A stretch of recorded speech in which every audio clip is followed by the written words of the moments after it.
Let me tell you the honest facts. ఈ delimitation వల్ల ఎవరు మేజర్ గా లాస్ అవుతున్నారు అంటే south states and north eastern states. South states లో ప్రజలు తిరగబడుతున్నారు కాబట్టి ఈ తిరుగుబాటుని కంట్రోల్ చేయడానికి బీజేపీ ఒక కొత్త వ్యూహంతో ముందుకొచ్చింది. అమిత్ షా ముందుకొచ్చి చెప్తారు, తెలంగాణకి 9 సీట్లు పెరగబోతున్నాయట, ఏపీలో 13 సీట్లు, కర్ణాటకలో 14 సీట్లు, తమిళనాడులో 20 సీట్లు, కేరళలో 10 సీట్లు పెరగబోతున్నాయట.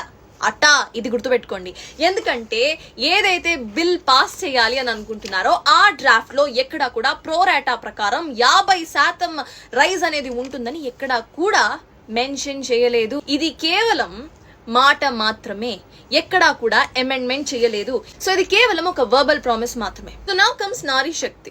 డీలిమిటేషన్ అనేది ఒక వర్స్టైల్ కాన్సెప్ట్. దీనికి ఎస్ అండ్ నో చెప్పడానికి చాలా మంది ఉంటారు కాబట్టి ఎవరైతే నో అని చెప్తారో వాళ్ళకి హార్ట్ అటాక్ ఇవ్వడానికి నారీ శక్తి అనే కాన్సెప్ట్ ని తీసుకొచ్చి ఎవరైతే డీలిమిటేషన్ కి ఓకే చెప్పారో వాళ్ళు యావత్ భారతదేశ మహిళలను అగౌరవపరిచినట్టు అంటూ కూడా స్టేట్మెంట్స్. యావత్ భారతదేశ ప్రజలు, మహిళలు ఎస్పెషల్లీ సౌత్ స్టేట్స్ లో ఉన్న మహిళలు అర్థం చేసుకోవాల్సిన విషయం ఏంటంటే మనల్ని ఒక సాఫ్ట్ కార్నర్ లెక్క వాడుకొని వీళ్ళు స్వలాభం పొందబోతున్నారు అనేది మనం అర్థం చేసుకోవాల్సిన అంశం. వర్బల్ స్టేట్మెంట్స్ ఇచ్చిన ఎప్పుడూ కూడా ఏది జరగలేదు, జరగదు. ఏపీకి సైతం వర్బల్ స్టేట్మెంట్ ఇచ్చారు, స్పెషల్ స్టేటస్ ఇస్తాము అని చెప్పి. ఇప్పటి వరకు జరిగిందా?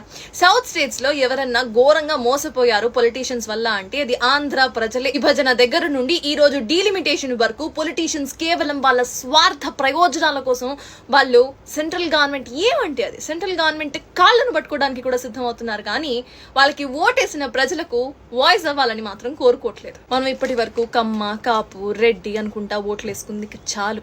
ఈ రోజు ఈ డీలిమిటేషన్ బిల్ వల్ల మన రాష్ట్రంలో ఉన్న ప్రతి ఒక్క పొలిటికల్ నేత కేవలం పవర్ కోసం మాత్రమే ఉన్నారు అనేది మనకు అర్థమైపోయింది. మన డిగ్నిటీని సెంట్రల్ గవర్నమెంట్ కాళ్ళ దగ్గర పడేస్తున్న ఈ నేతలు ఎంతవరకు కరెక్ట్ అనేది ఈ రోజున మనం ఆలోచించాలి. If not now special status దగ్గర ఎలా మోసపోయామో ఇక్కడ కూడా అంతే మోసపోతాం. ఆంధ్ర ప్రజలు మోసపోతూనే ఉన్నారు. ఈ రోజైనా మనం మోసపోకుండా ఉండాలంటే మనం గలం వినిపించాల్సిందే.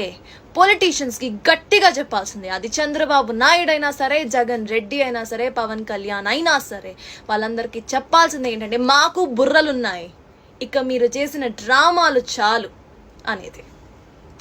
So delimitation is the worst concept for south states. మన గొంతును వీళ్ళు నొక్కేస్తున్నారు.